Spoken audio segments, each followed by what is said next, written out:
Jake stood at the window of his modest flat, staring out over the city, feeling the weight of the decision pressing down on him. He had been offered £5 million, a life-changing sum of money, more than he had ever dreamed of. But the price was steep. It all began 3 weeks ago.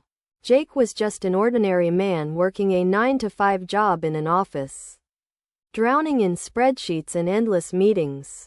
His life was comfortable but predictable. Then one day, he got the call. The voice on the other end had been calm, almost clinical. "We have a proposition for you, Mr. Collins. A way to secure your future. £5 million.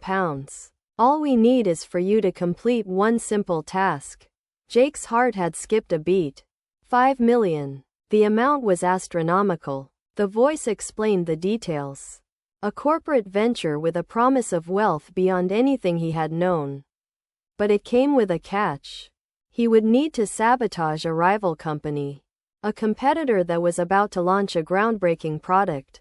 The task was simple: leak sensitive information, disrupt their launch, and ensure their failure. He hung up, his mind reeling. The money was tempting, of course, but the more he thought about it, the more it gnawed at him.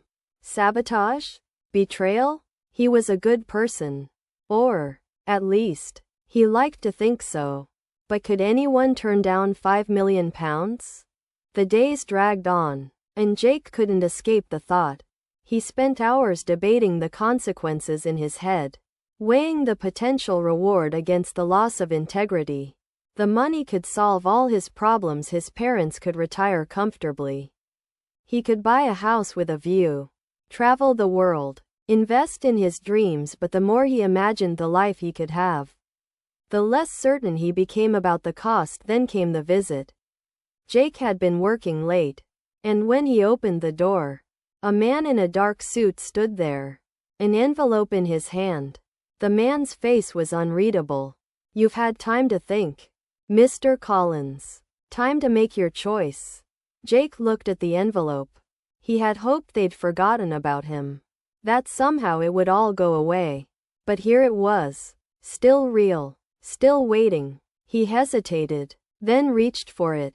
The moment his fingers touched the crisp paper, something inside him snapped. He pulled his hand back. "I can't do it," Jake said, his voice trembling. "I'm not the person you think I am."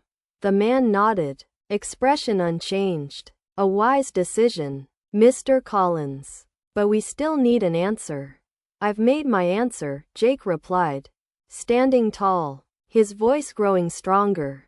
The man smiled faintly. "Very well. But remember, opportunities like this don't come often.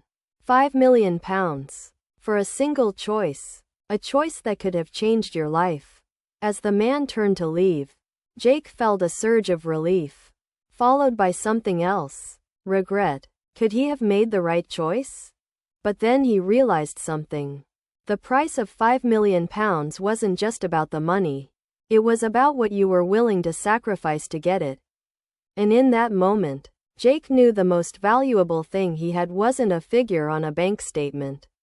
It was his integrity. The choice had been his, and he had chosen who he wanted to be. The man never returned, and Jake never saw the money. But somehow, he felt richer than ever before.